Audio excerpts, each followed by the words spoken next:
ground. When the bullet skinned me, I felt like I was about to get killed. 'Cause when I hit that ground, everything was like, you better get up from here and do what you got to do. You better move around.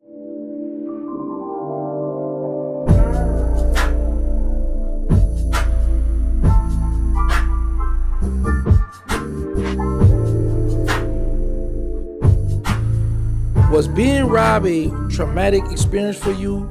Did you feel like your life was spared? Yeah, definitely. It was definitely a traumatic experience, and I do feel like my life was spared because I tried to take the gun from dude, and dude, he slapped me with that.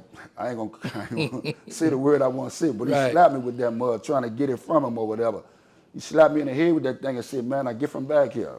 And I had to run from the Noe all the way to the Melph. Left my truck back there and everything. I wish I know that I would have took the gas out there. I believe you would have. I could have psyched the gas out of it. Hey, okay, like, let's go back to that Saturday before the fight with Sterling. No, right. Do you remember who Sterling handed his gun to, and who did you pass yours to? Oh, well, that was easy. I gave mine to Baldy, Face brother, if I'm not mistaken. If it wasn't Baldy, it was Fat Man, one of the brothers. You know what? I'm going to say it was Fat Man because it was somebody tall and black. I just handled it like that.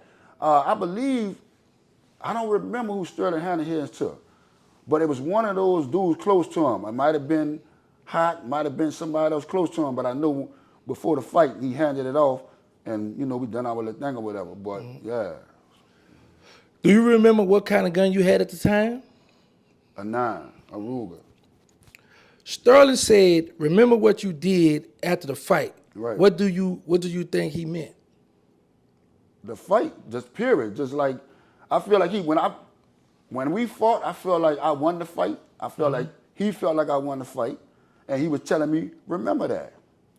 And now that you talking about fighting, you want to have the nerve to talk about fight me. Man, bro. I'm thinking about the money that we'll make. The people will come from everywhere to see that fight, man. Yeah, all in my comments saying that. But if you get $100, they're gonna buy them. Yeah, you gotta think about that. But what happens if you put me on my back pocket, that go viral? What about that? I gotta walk up and down the street. The people, what they call that, humiliation. Oh man, but listen, that ain't worth the money. You might get you one in. You might get you one in. Yeah, I gotta train for that Who's stuff. Who's gonna be humiliated then? Yeah, because I'm gonna do a video a whole month on you. You know that. All right, what do you think stopped the situation from escalating into a shootout that night? That day, whatever.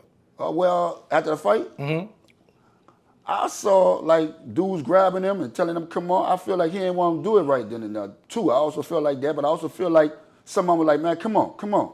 Because when he said that, men, women, mostly women, started screaming like, oh, Lord, girl, why, and this and that. They started breaking out running, and they made it more than what it was. They dramatized the situation, and everybody, I guess, was with him. I guess the few people that were with him felt like, well, come on, man, let's go. We're going to do that. We're going to handle that. When you were riding through the Ivoryville projects, you saw Terrance Gangsta Williams point you out. How close were you physically? Physically, I'm going to say about a good 30 steps away, maybe like 20, 30 feet. When you ran to hit the ground, what was going through your mind? Was your adrenaline pumping, like running, you know? Yeah, I felt like I was about to get killed when I hit the ground. When the bullet skinned me, I felt like I was about to get killed. 'Cause when I hit that ground, everything was like, you better get up from here and do what you got to do. You better move around. In that moment, when you saw Terrance Gangsta Williams, did you see him with a gun or just assume he had one based on his history? What made me feel like he had one, well, I feel like when he started running, I don't know if he was holding on his coloscopy bag, but when I seen him grab like this here and started running, I'm assuming he had his yeah on him. But the bulge in his shirt made me feel like, yeah, he got that yeah on him. And I'm happy I mentioned that, man, because you got 2.3 million views on talking about I ran with that gun. I said, boy, Skip, down bad. Anyway, that was the colostomy bag. Now, that's what I saying. So that's your story, you stick it to it. Big facts. All right. All right, how did you know Terrance Gangsta Williams went to the police about what happened? Oh, I got it from the people in the neighborhood. They told me he ran to the police, but I saw you go in that direction. I did see you go in that direction. And people said, well, I said, where he went at? Oh, he went to the police station, told the people somebody shot his partner, and so on and so forth. I'm like, all right, cool. But that did happen though. I did run across. I said, "Hey, I need to get back in Iberville because my car was parked. My car was parked right there, right by that store." Right, on the corner, basin. Yeah. Was that your first time having to use your gun? No, indeed. Were your nerves bad after that, or did you feel paranoid or ever want to leave the city? No, my nerve was bad.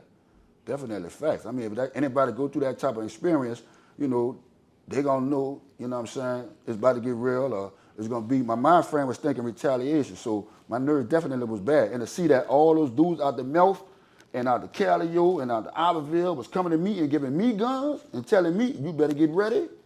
Oh yeah, my nerve was bad. Wow, that's I crazy. would never say it wasn't. That is Terrance Gangsta Williams, a.k.a. OG Giggity, a.k.a. Mr. Answer Right Back, a.k.a. the People Champ, Terrance Williams.